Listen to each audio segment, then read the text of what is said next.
नमस्ते, मैं हूँ झिलिक। स्वागत है मेरे चैनल पर। आज मैं जिस बारे में बात करूँगी वो है इमोशन। इमोशन के बारे में तो सबको पता है ना? अच्छा, जब हम बोलते हैं इमोशन, तो क्या इमेजिनेशन आता है? रोना धोना, राइट? ये तो बहुत इमोशनल है। मतलब ये बहुत रोने धोने वाला इंसान है, right? Like a cry baby. क्या सच में इमोशन का मतलब सिर्फ रोना धोना होता है?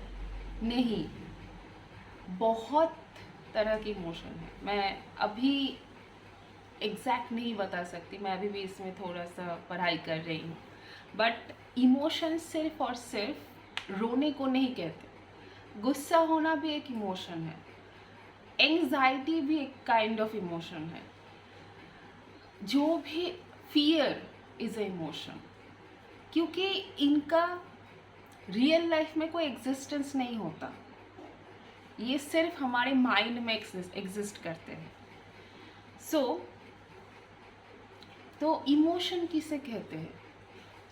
जब हमारी जो माइंड हमारी माइंड में बहुत हलचल पैदा हो जाते हैं, वहाँ से जो आते हैं उसे इमोशन कहते हैं, काइंड ऑफ। तो मैं इसे एक एग्जाम्पल से समझाती हूँ कि जैसे पानी में बहुत अगर हलचल पैदा हो जाए तो उसमें लहरें उठने लगते हैं। तो वो जो लहरें हैं यही इमोशन है। अब ये इमोशन दुख का भी हो सकता है, सुख का भी हो सकता है, क्योंकि दुख और सुख, हंसना या रोना, ये दोनों इमोशन प्राइमरी इमोशन है। इसके बाद जो भी आते हैं वो सेकेंडरी है। लाइक किसी ने अपना मुस्कुराहट छुपा दिया तो उसे लाइक शर्माना कहते हैं, और शर्माना कहते हैं। और किसी ने अगर अपने दुख को छुपा दिया तो उसे गुस्सा आ जाएगा। This is kind of secondary emotion. जब हम प्राइमरी इमोशन नहीं दिखाते तो सेकेंडरी इमोशन बाहर आता है। तो ये इमोशन क्यों पैदा होते हैं? जब हमारे एक्सपेक्टेशन या तो पूरे हो जाते हैं या तो नहीं होते, या तो हमारे जो अटैचमेंट्स है उससे हमें कुछ पॉजिटिव रिजल्ट्स मिलते हैं या तो नेगेटिव रिजल्ट्स मिलते हैं।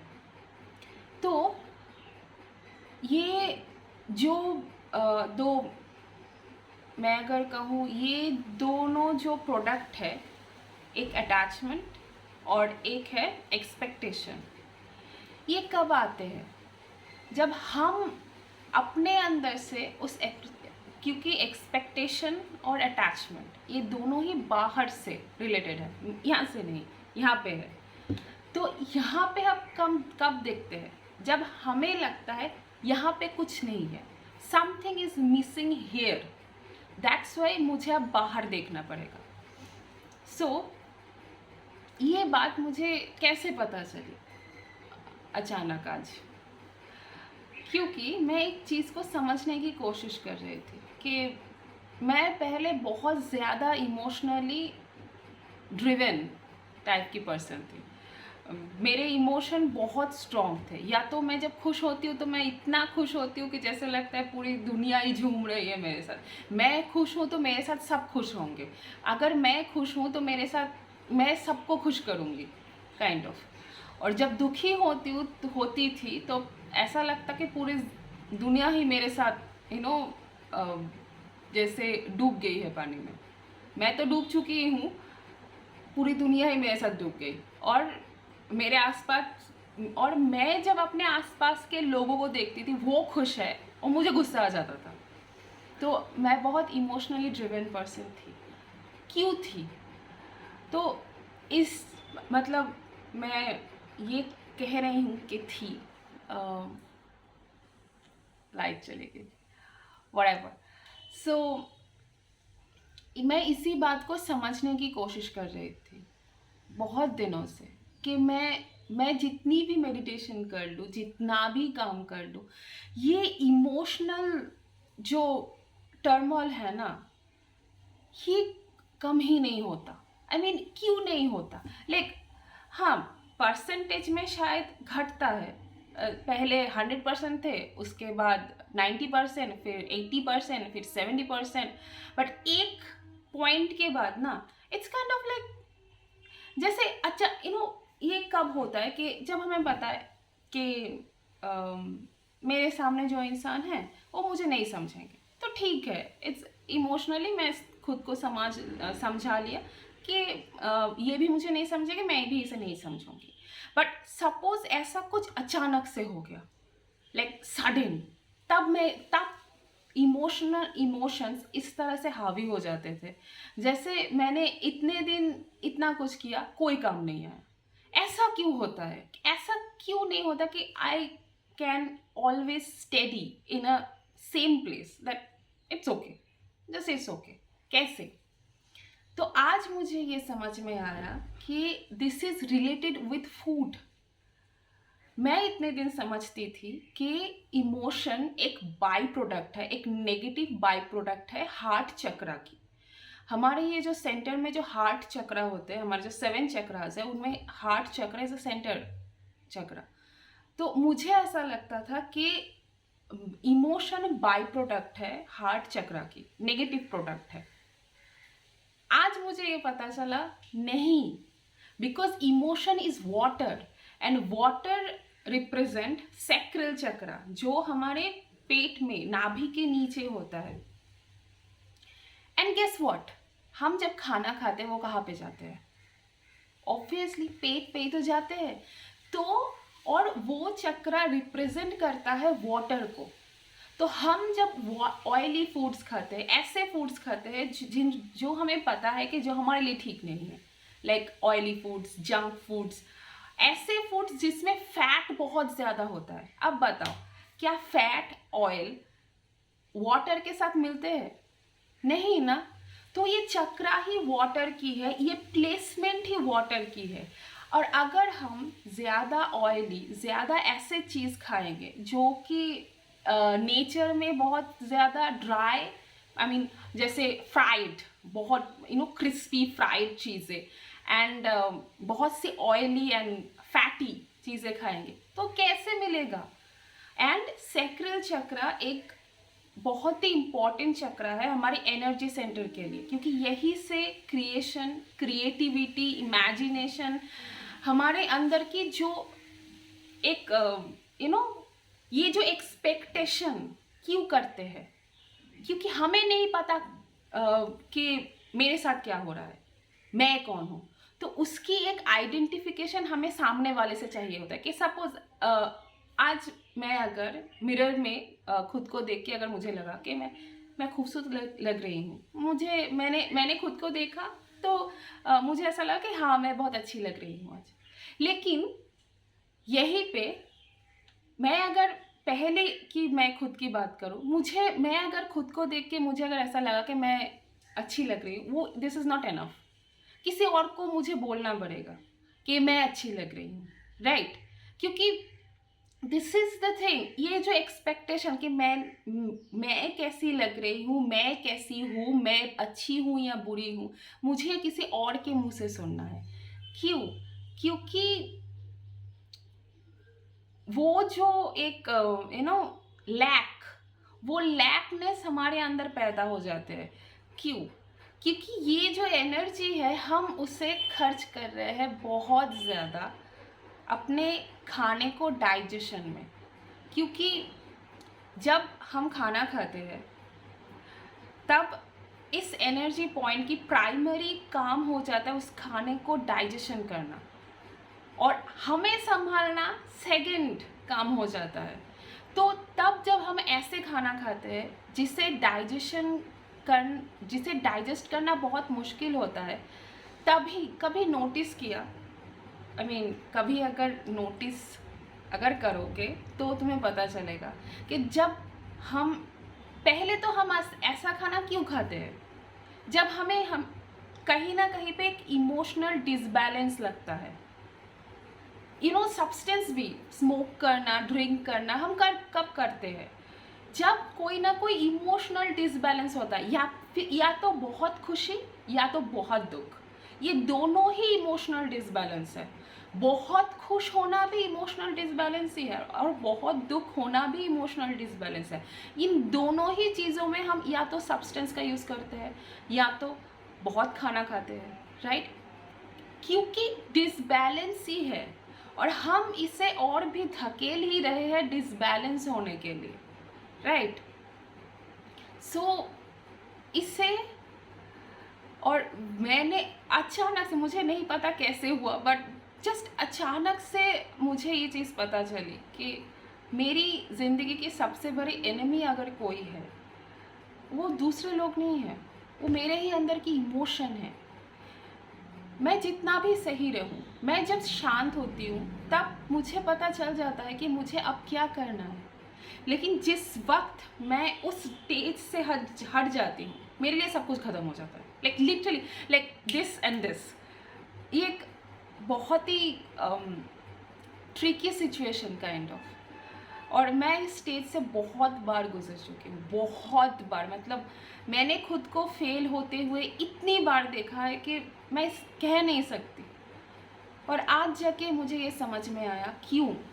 बिकॉज मेरे फूड्स हैबिट बहुत अजीब, खतरनाक, बहुत घटिया थे लिटरली।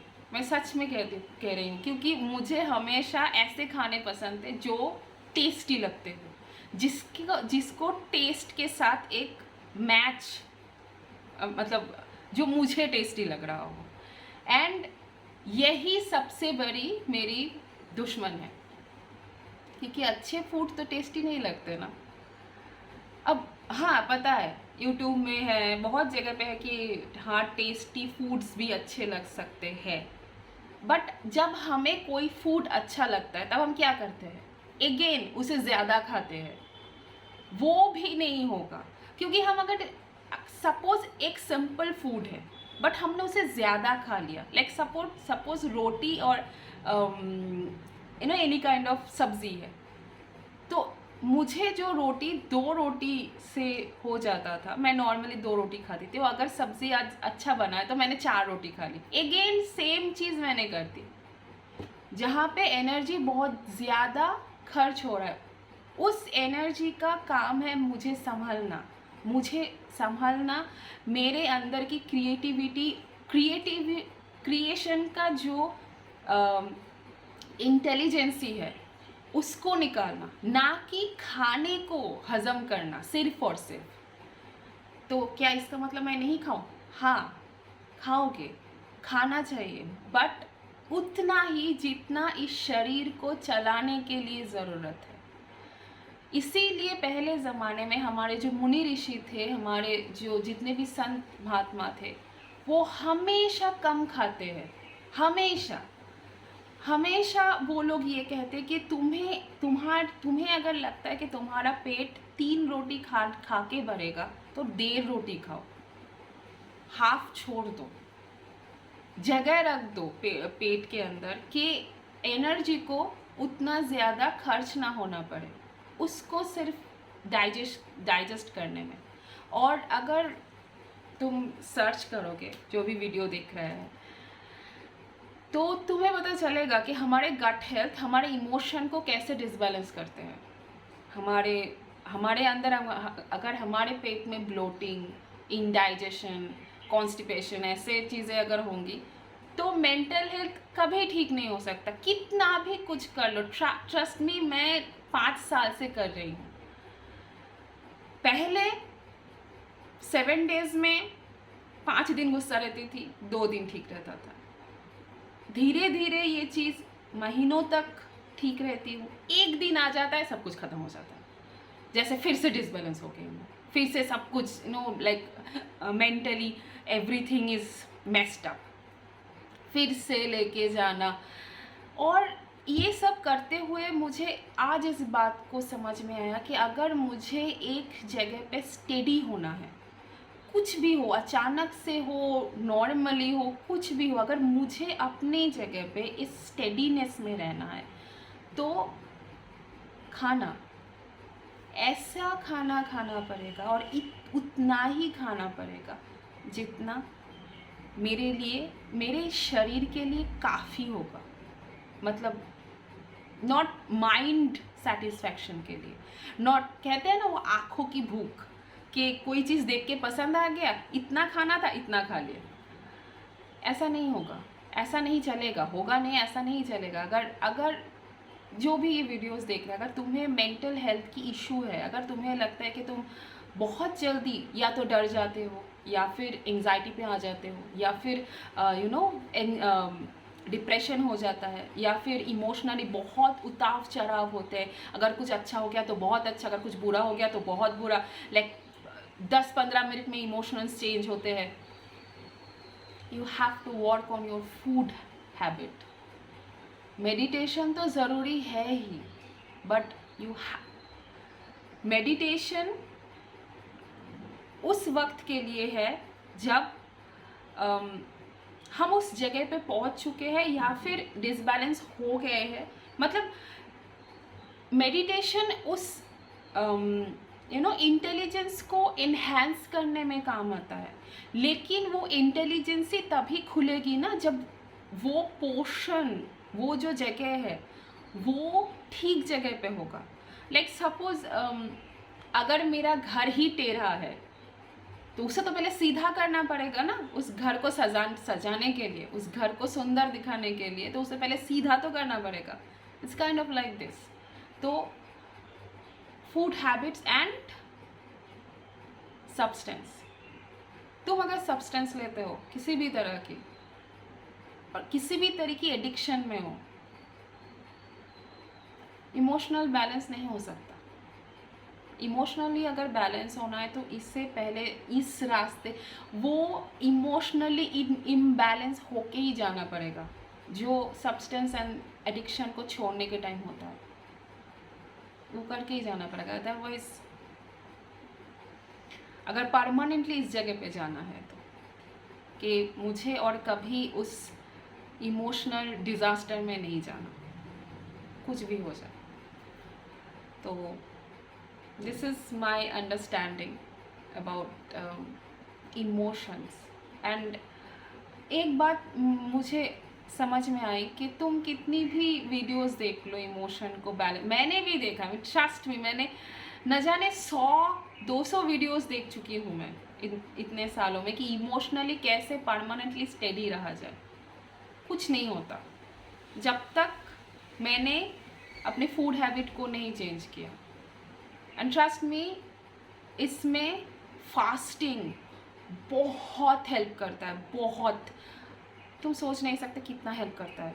एंड फास्टिंग में पानी पीना, वाटर, सिर्फ वाटर कंज्यूम करना।